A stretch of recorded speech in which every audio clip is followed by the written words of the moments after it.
स्वागत है दोस्तों आप सभी का GK24 के ऑफिशियल यूट्यूब चैनल पर। दोस्तों अब होने क्या वाला है कि जो भारत के एक्सटर्नल अफेयर मिनिस्टर हैं एस जयशंकर, वो जाने वाले हैं पाकिस्तान की विजिट पर फॉर एससीओ मीटिंग। अभी जो मीटिंग है ना वो बहुत ज्यादा इंपॉर्टेंट बन जाती है। क्यों? क्योंकि इसका सबसे बड़ा रीजन तो एक ये है कि ऐसा 10 सालों में पहली बार होने जा रहा है जब भारत के फॉरेन मिनिस्टर पाकिस्तान की विजिट पर जाएंगे। और दूसरा ये कि अभी आपको पता है कि पाकिस्तान और इंडिया के रिलेशन जो है वो बहुत ज्यादा अच्छे नहीं है, यानी कि यहाँ पे स्ट्रेन रिलेशन है और तब भी भारत जो है क्रिटिकल स्टेप ले रहा है फॉर रीजनल डिप्लोमेसी। तो इस न्यूज को बहुत डिटेल में समझेंगे कि आखिर होने क्या वाला है, क्यों जाना चाहते हैं और क्या इससे जो है फायदा मिलने वाला है।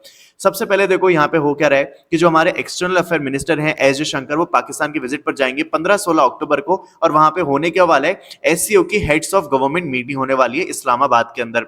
और ये जो है पहली मीटिंग होगी जहां पे इंडिया के फॉरेन मिनिस्टर जो है पाकिस्तान जाएंगे इन अ डिकेड, यानी 10 सालों में ऐसा पहली बार होने जा रहा है। तो यहाँ पे आपने इस तरीके की तस्वीरें देखी होंगी। तो जब भी यहाँ पे इंडिया की ओर से जो एससीओ को रिप्रेजेंट करने के लिए जाता है इंडिया को, तो यहाँ पे इस तरीके से मीटिंग होती है। वैसे तो बुलाया गया था देखो भारत के प्राइम मिनिस्टर को, लेकिन जब प्राइम मिनिस्टर नहीं जा पाए तो यहाँ पे कौन जा रहा है, एक्सटर्नल अफेयर मिनिस्टर। अब यहाँ पे देखो सबसे बड़ा सवाल ये आता है कि हमने बात करी एससीओ की, तो एससीओ है क्या? तो अगर मैं बहुत ही लेमन टर्म्स में बात करूं तो एससीओ जो है सेंट्रल एशियन कंट्रीज का एक बहुत ही बड़ा ग्रुप है, जहां पे कुछ कंट्रीज जो है एक ग्रुप बना के बैठी है। कौन कौन सी कंट्रीज है? एक है रशिया, एक है Kazakhstan, Kyrgyzstan, Uzbekistan, Tajikistan, India, Pakistan और चाइना। तो यानी कि सेंट्रल एशियन कंट्रीज जो है एक ग्रुप बना के बैठी हैं। और यहाँ पे ये बना कब था? तो ये बना था 2001 के अंदर, और मैंने अभी आपको ग्रुप्स के नाम बताए। इंडिया और पाकिस्तान ने इसको ज्वाइन करा था 2017 के अंदर।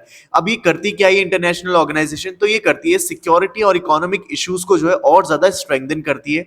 यानी कि जितनी भी सेंट्रल एशियन कंट्रीज है उन सभी के आपस के इकोनॉमिक इश्यूज को, यानी कि ट्रेड वगैरह होगा वो भी स्मूथ रहे, उनकी इकोनॉमिक स्ट्रेंथ प्लस जो उनके रिलेशन है सिक्योरिटी को लेके उसको स्ट्रेंथन करना जो है इसका पर्टिकुलर मोटिव है। यहाँ पे आप देख सकते हो, ये है सेंट्रल एशियन कंट्रीज का मैप जो कि इस पूरे एससीओ का पार्ट है। Now India and Pakistan relation. अब देखो यहाँ पे आप सभी को पता है कि मैंने दूसरा रीजन आपको बताया था कि इस टाइम पे जो है इंडिया पाकिस्तान के जो रिलेशन है वो बहुत ज्यादा अच्छे नहीं है, ठीक है। And despite these tense relation between India and Pakistan, यहाँ पे एस जयशंकर जो है अटेंड कर रहे हैं एससीओ की मीटिंग को। तो इससे एक चीज तो बहुत ही अच्छे से साफ हो जाती है कि इंडिया जो है अपनी कमिटमेंट को बहुत ही अच्छे से निभा रहा है in terms of regional cooperation, यानी कि हम अपने पड़ोसी देशों के साथ जो है काफी अच्छे से कोऑपरेट कर रहे हैं और इसी को जो है यहाँ पे इंडिया आगे बढ़ाते हुए इस मीटिंग को कंडक्ट कर रहे हैं। Now next is this visit is for SCO only, no confirmation of bilateral talk. अब देखो सवाल ही निकल कर आता है कि भाई जब भारत की ओर से हमारे एक्सटर्नल अफेयर मिनिस्टर जा रहे हैं पाकिस्तान के अंदर, तो क्या वो वहां के एक्सटर्नल अफेयर मिनिस्टर से बात करेंगे, कोई बायलैटरल टॉक होगी? तो देखो इसके ऊपर कोई भी कंफर्मेशन यहाँ पे अभी तक नहीं दिया है। बस ये बोला गया है कि ये जो है एक एससीओ के हेड्स ऑफ गवर्नमेंट की मीटिंग है और उसको अटेंड करने के लिए यहाँ पे जा रहे हैं। तो हमने जाना कि इंडिया और पाकिस्तान के रिलेशन जो है वो काफी खराब है, लेकिन despite these bad relation India is still moving with this. Now strategic move by India. अब ये स्ट्रेटेजिक मूव कैसे है? तो देखो इंडिया के जो है एस जयशंकर जो है यहां से जा रहे हैं, तो इसका फोकस क्या है, रीजनल कोऑपरेशन पे। आप सभी को पता होगा कि जो सेंट्रल एशियन कंट्रीज है ना वो बहुत ज्यादा रिसोर्स रिच कंट्रीज हैं, ठीक है, रिसोर्स रिच कंट्रीज है। और ये जो एससीओ है ना वो एक तरीके से सिर्फ एक प्लेटफॉर्म ही नहीं बल्कि एक अपॉर्चुनिटी है इंडिया के लिए कि हम जो है अपनी बाकी दूसरी सेंट्रल एशियन कंट्रीज के साथ अच्छा रिलेशन बना सके, ठीक है। Diplomatically it signals India's readiness for engagement but the onus is on Pakistan to make meaningful moves, ठीक है।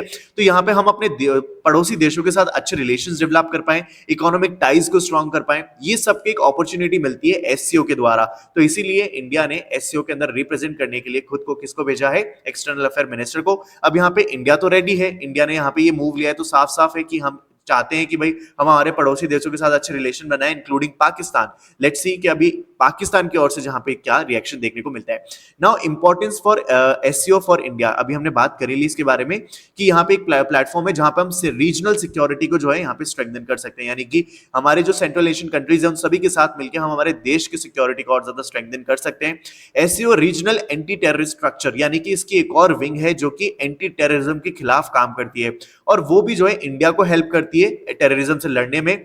कैसे? इंटेलिजेंस शेयर करके, यानी कि दूसरे देशों की जो टेक्नोलॉजी है जो कि एंटी टेररिज्म के लिए काम करती है, तो वो जो है भारत शेयर भी कर सकता है थ्रू एससीओ। तो ये भी बहुत ही इंपॉर्टेंट विंग है इंडिया के लिए कि हम जो है एससीओ को बहुत ही सीरियसली परस्यू करें। नेक्स्ट है India maintain its stand of not endorsing China's belt road and initiative. तो ये भी जो है इंडिया बहुत ही स्ट्रांगली इस बात को रखता है कि वो कभी भी इंडोर्स नहीं करेगा चाइना का BRI. Next, no bilateral talk, ये अभी हमने बात करी कि इंडिया यहाँ पे कोई भी बायलैटरल टॉक नहीं करने जा रहा है। ये मिनिस्ट्री ऑफ एक्सटर्नल अफेयर ने क्लैरिफाई कर दिया है कि यहाँ पे सिर्फ एससीओ की मीटिंग के लिए जाया जा रहा है, कोई भी बायलैटरल टॉक होगी या नहीं होगी इसका यहाँ पे कोई भी क्लैरिटी नहीं है। अब यहाँ पे what to expect from this visit, यानी कि इस विजिट से फायदा क्या होने वाला है। तो देखो, this visit mainly to attend the SCO meeting, but it could open future diplomatic possibility. आने वाले टाइम में फ्यूचर डिप्लोमेटिक पॉसिबिलिटीज को ये ओपन कर देता है। इंडिया जो है अपनी स्ट्रेटेजिक इंटरेस्ट पे तो फोकस करता ही है, साथ ही साथ बायलैटरल टाइज के साथ भी फोकस करता है विद पाकिस्तान, यानी कि we are ready to have a better relation with Pakistan. लेकिन उसके लिए फिलहाल के लिए मीटिंग ये रखी नहीं गई है, वहां पे जाएंगे। अभी क्या होने वाला है आगे, क्या मीटिंग होगी या फिर नहीं होगी, या फिर क्या मीटिंग में डिस्कस हुआ, वो डेफिनेटली मैं आपके साथ वीडियो के माध्यम से साझा करूंगा। तो खैर, ये थी हमारी आज की वीडियो, और आपके जो व्यूज हैं वो कमेंट बॉक्स में मुझे जरूर बताएं। और अगर आप किसी एग्जाम की तैयारी कर रहे हो तो मेक श्योर आप 2 एप्लीकेशन जरूर अपने पास रखें। एक है आपका वोकैब 24 जो आपको इंग्लिश की प्रिपरेशन कराने में मदद करेगा, जहां पे आपको बहुत सारा स्टडी मटेरियल मिल जाएगा फ्री ऑफ कॉस्ट इस एप्लीकेशन पे। एंड दूसरा है आपका जीके 24, जहां पे आपको जीके से रिलेटेड जितना भी कंटेंट चाहिए वो सिर्फ एक ही एप्लीकेशन पे मिल जाएगा, चाहे आपके डेली करंट अफेयर्स हो चाहे मंथली करंट अफेयर्स हो, वो सब आपको यहाँ पे देखने को मिलेगा। इन दोनों का ही जो ऐप का डिस्क्रिप्शन में मैंने लिंक दे रखा है, वहां से जाकर आप इसको डाउनलोड कर सकते हो प्ले स्टोर से, और ये एंड्रॉइड आईओएस दोनों के लिए है। तो बिल्कुल आप इसको डाउनलोड करना, अपने दोस्तों के साथ शेयर करना, और अगर वीडियो अच्छी लगी तो प्लीज चैनल को सब्सक्राइब करके जरूर जाना और लाइक करना। Thank you so much for watching this video till here. This is me signing off.